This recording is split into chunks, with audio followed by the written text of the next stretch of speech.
I really love numbers, and I got this question today. I think we should answer it. The question they asked is, hello, I'm looking to buy a $500,000 home. In my area, this price nearly doubled in 2 years. Please help me understand if I should buy now, locking in an interest rate under 6%, or waiting 6 months for the anticipated expected correction. We are seeing some drop already. We are definitely doing some deep diving today. I'm going to show you why rates are doing what they're doing, what it's doing to the actual price of the house, what that means for your mortgage.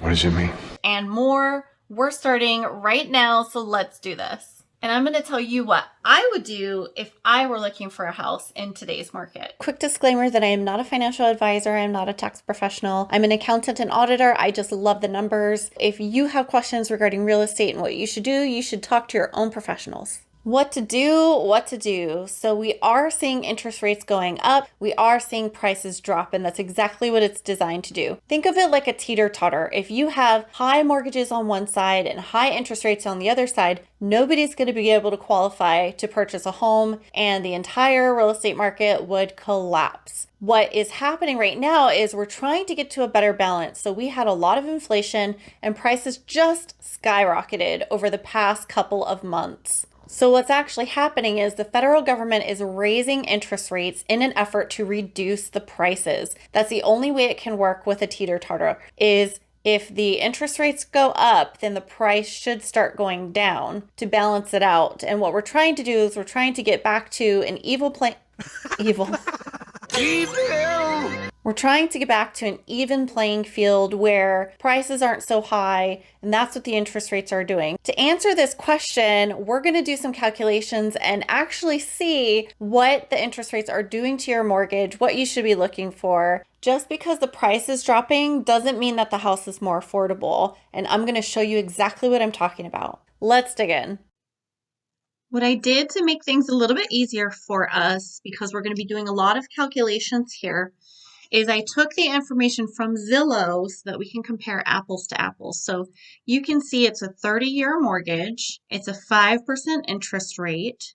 The purchase price is $500,000. The down payment is only 3.5%, which is $17,500. So your mortgage, and this is not including closing costs or anything like that, is strictly the difference between the purchase price of the home and the down payment. And that comes out to $517,500. The principal and interest breakdown is $2,590.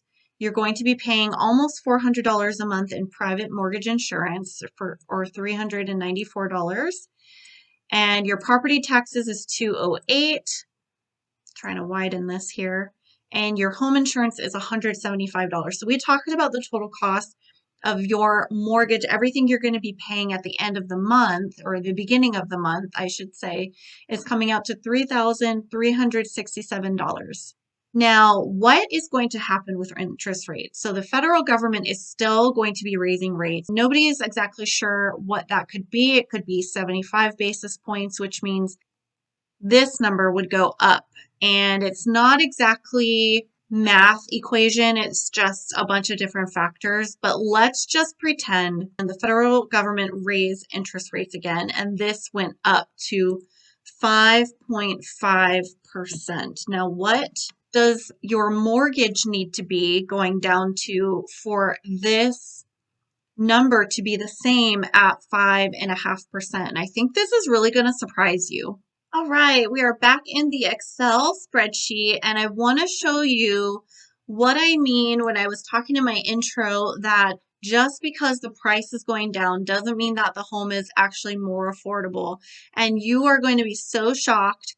The only number that changed is this number right here. The only thing that I changed on that calculator was this 5.5%, and I had to play around with the home price to come up with the ending mortgage payment so that the mortgage payment stayed the same. Because that's what I'm trying to do is go, okay, how much does this house have to come down for you to pay the same price that you would have paid if it was 5%? So now we're at 5.5%. And you're looking at the teeter-totter going, woohoo, the price of the mortgage is going down.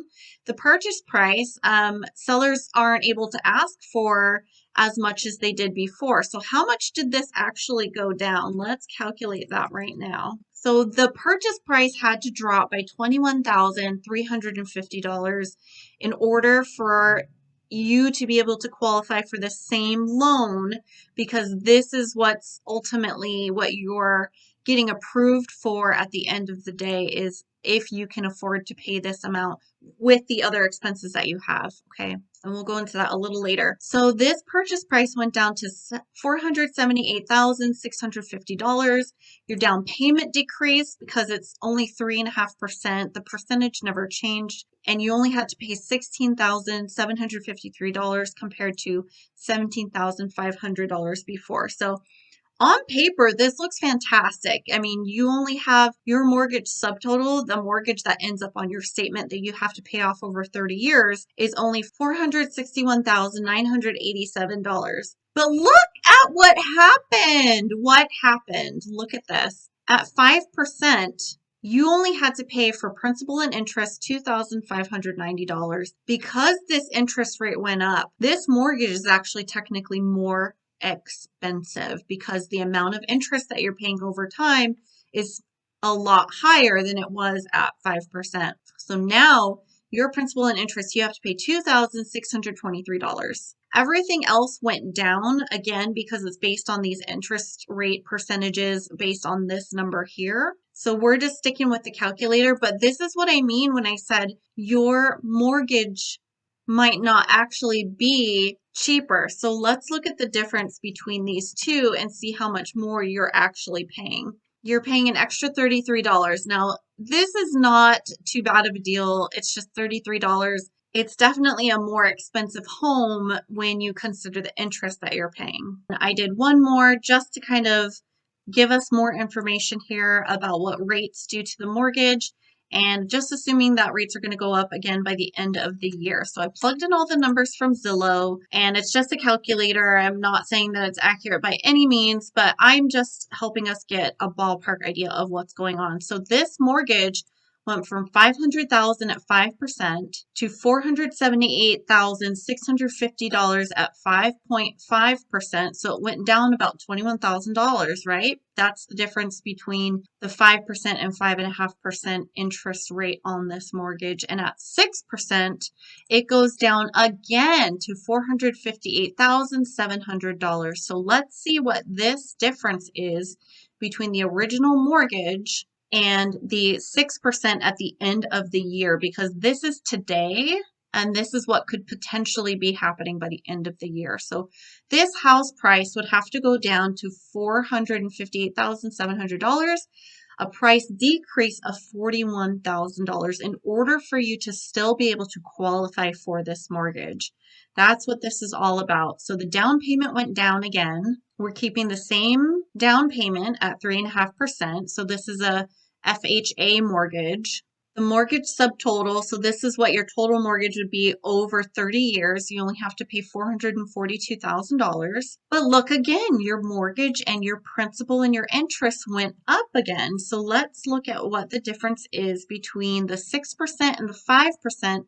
How much more you're actually paying for this house every single month.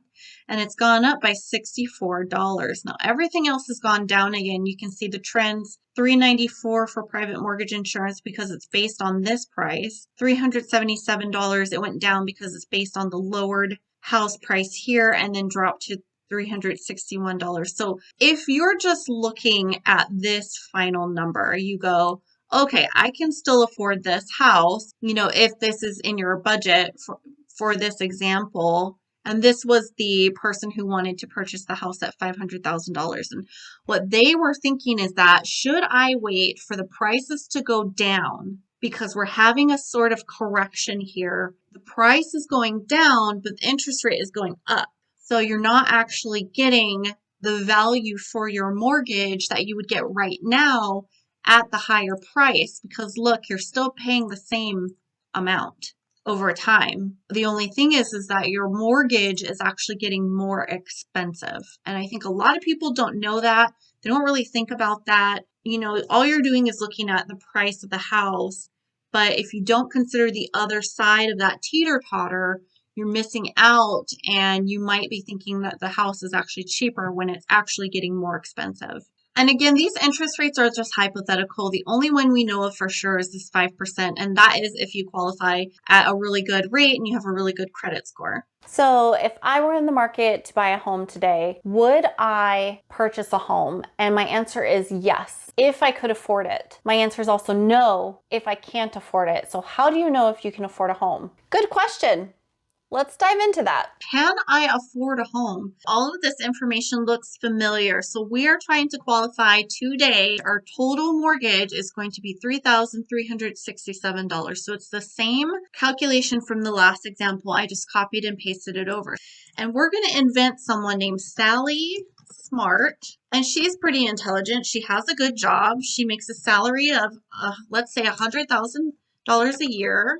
And can she qualify for this mortgage based on her salary? Now, the initial guidelines says that you really shouldn't pay anything over 43% of your gross salary because it starts to get really expensive and you can actually get yourself into a lot of financial trouble if anything happens to your salary because now you have a really expensive debt to income ratio. So let's set a goal for 43%. Now, if you get a FHA, which is the Federal Housing Authority, it's called an FHA loan, you can go actually much, much higher than this, but it starts to put a lot of borrowers in financial stress. And so I personally would not go any higher than the 43%, which is a conventional mortgage debt to income. So this is your debt to income goal ratio that you want to get to. This percentage includes all of your debt. So this includes credit cards, this includes your mortgage, this includes student loans, car loans, things like that. We need to calculate Sally's monthly income, and we're going to take this number and we're going to divide it by 12 because there's 12 months in a year, and we want to see what she makes on average every single month, because that's going to tell us if she can afford this monthly mortgage payment. We have the mortgage, we're going to divide it by her monthly income. And what does that do? That gives us a ratio of 40%. So she's still good. She can actually technically afford this number. And the reason why it's 43% is that not all of this money actually comes home to you. You still have to pay your taxes out of this gross income. So you actually don't see this entire 100% of your monthly income. You're probably actually making 75% of that after you pay your taxes and Social Security and Medicare and things like that. So you're probably only bringing home $6,250 if, for example, you're Sally Smart and you have a $100,000 a year salary. But it's the real life. A lot of people don't actually have just a mortgage. She has a car payment. And let's say she got this car payment several years ago and she pays $280.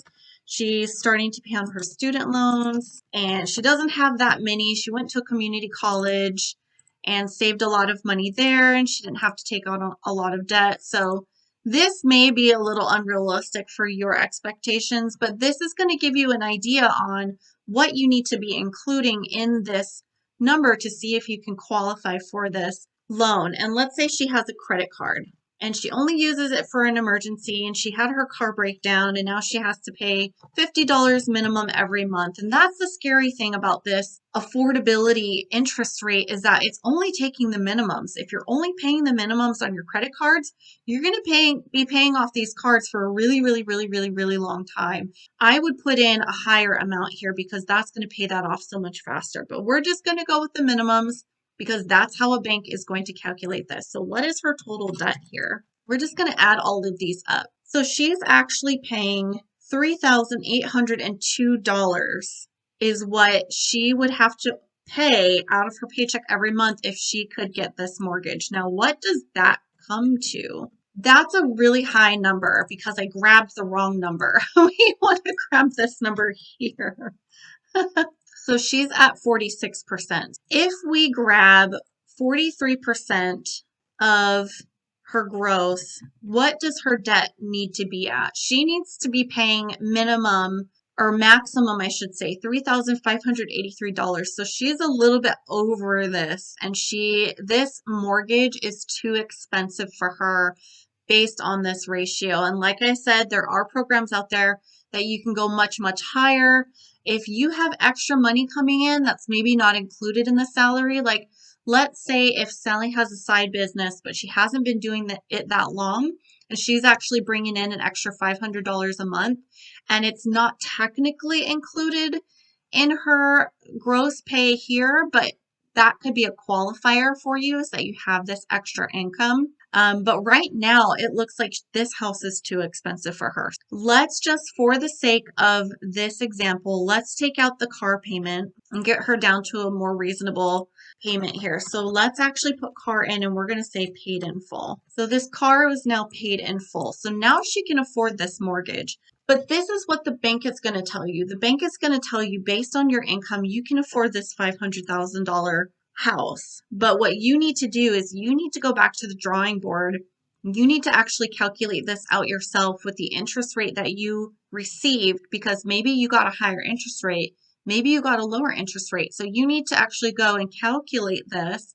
And you can use Zillow. I just happen to like Zillow. It's easy to use. And what you're going to do is you're going to actually take your own budget, and you're going to say, okay, I'm actually only bringing in $6,250. This is my take-home pay. That's all I bring home every month. And so I'm going to have a mortgage. And so I'm going to make this a negative because it'll be easy to calculate. I have student loan here, and I have credit card. Student loans and the credit card. I also have food to pay. I'm spending about $800 a month on food. And let's say I have pet care. And so that's, let's say, $100 a month. And then I have my phone, because these are things that aren't included in your calculation. And you have phone, and you have, what else do you have? Car insurance.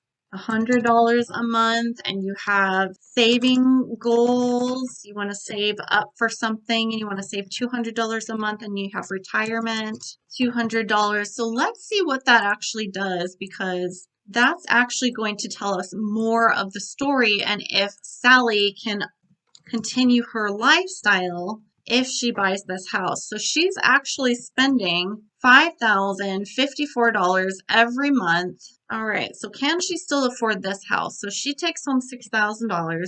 She's going to spend $5,000 a month. She still has $1,000 every single month to do whatever with. She can invest more into retirement. She can put more to savings. She can save up for something else you need to consider, is like house maintenance, because that, things happen. So she's going to put away maybe, say, $100 every month for things that break down, or things that go wrong, or a leak that sprang up in the middle of the night. So she still has $1,000. So she's still good. But this just gives you an idea. You have to actually take this mortgage amount. You have to add in all of your debt that you're paying each month. And then let's say she wanted to actually pay more to her credit card. She's not paying the minimum. No way.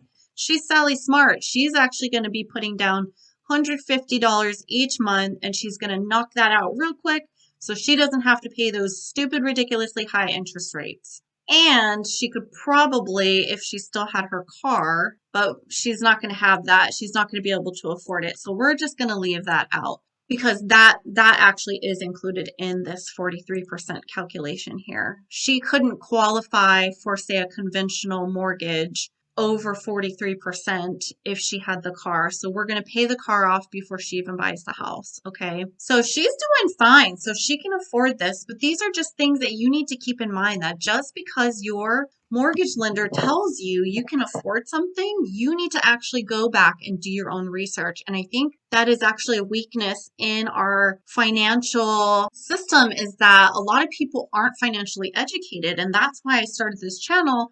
All right, guys, I needed to go back and re-add this in, because I would be doing you a huge disservice if I did not include these items. And I often forget about these because I don't pay these, my husband does. but we need to add this stuff in, and this is your utilities. And I just kind of plugged in some numbers here. It could be more, it could be less, but you have to pay things on your own. When you go from being a renter to being a homeowner, you're not going to have trash included in your mortgage. You're not going to have water and sewer and gas and electric included in your mortgage. And there's going to be other utilities that you're going to have to pay, like internet and just some miscellaneous things if you have like city and county taxes and other things that need to come out. This isn't everything that my husband and I pay, but I tried to ballpark it, and you'll see that actually the electric and gas, depending on where you live, is going to fluctuate significantly during the year. It's actually going to cost more in the summer and the winter time than it is in spring and fall, when the temperatures kind of average out and you can kind of open the windows and doors and things like that. So we do use our air conditioner in the summertime and we use our heat in the wintertime. And so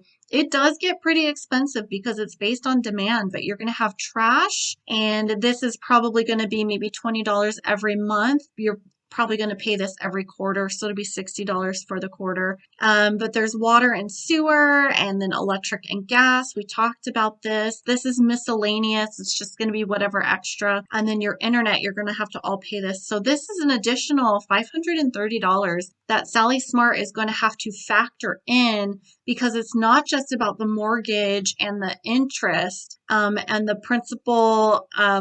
So principal and interest, the private mortgage insurance, the property taxes, and the home insurance. That's all included here. But I would be, like I said, I feel like I just would have done you a huge disservice if I didn't mention there are other utilities that you're going to have to pay, and that makes the cost of this home go up so much more significantly. So if we actually add up the mortgage and all of these utilities here, this house is actually costing you almost $4,000 on a $100,000 income. But you can see she's still making $466 at the end every month. You may feel squeezed with this, you might not, and you might be totally fine with this, because we do have savings in here, we do have retirement in here, and we have house maintenance in here too. So just wanted to put that in there because I feel like that's pretty important. The most devastating thing to me when I think about what the interest rates have done over the past couple of years is it used to be 2.5% just a year ago.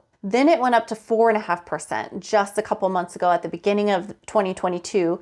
Rates were around 4.5% a year ago, and now it's going up to 5%, 6%. We don't know where it's going to be at the end of the year. As long as these interest rates keep going up, it's going to be pushing home affordability out of the picture for a lot of people, because that house is actually now more expensive than it was before. I think, and this is just my opinion, I don't think home prices are going to plummet back to what they were just a couple of years ago. I don't think that we're going to have this massive correction. And the reason why is that supply is still extremely low. There's not a lot of houses being built. We're still catching up for the demand that's out there. We just don't have the supply. It is starting to even out, which is actually beneficial for both people in the marketplace, the seller and the buyer. And it helps people get into a home a lot more easier. But unless we have this massive influx of homes that are going to be built, I think, in my opinion, that the home prices are going to stay pretty high unless the interest rates go up so high that the home prices have no choice but to drop. I hope that was incredibly insightful for you, and I hope that you feel really empowered to take your own finances into your own hands, because you can do it. The more you do it, the more you get yourself involved in your finances, the more confident you're going to feel, the more secure you're going to feel, and you're not going to have to rely on anybody else to tell you if you can afford it and if you can't. Because I've seen so many times where borrowers come into financial institutions, they get a loan, and then it turns out that they had so many other things that weren't even included in that debt to income ratio, and now they can't actually afford what they got, and then they get themselves into trouble. And I do not want that happening to you, my sweet friends.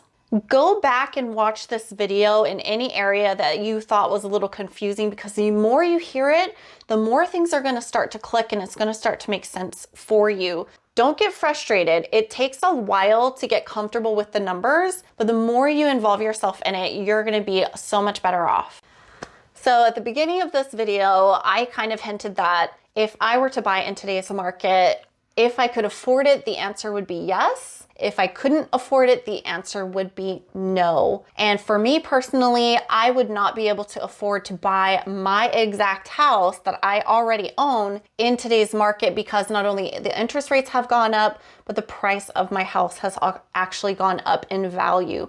I would be priced out of the market and if I couldn't find something in a lower price range. But I hope that gets you thinking that if you buy a house, and this is what I want your goal to be at the end of the day, ultimately, I want you to be able to work your way up to buying a house. Now, my husband and I bought our house in 2019. We did get an FHA home. We were able to get in when the prices were pretty low and the interest rates were really good. And the prices had just started going up, but then they skyrocketed over the past couple of years. That private mortgage insurance, that $400 a month, we had to pay that. But in 2 years, we were able to refinance out of that. So we knew going into it that it was a temporary cost for us to get into this home at the price that we were getting into it at, and then taking advantage of the appreciation so much quicker. Because if you think about it, $500,000, how quickly are you going to be able to save up? We didn't go over this, but if you saved up 20%, that's $100,000. How many years is it going to take you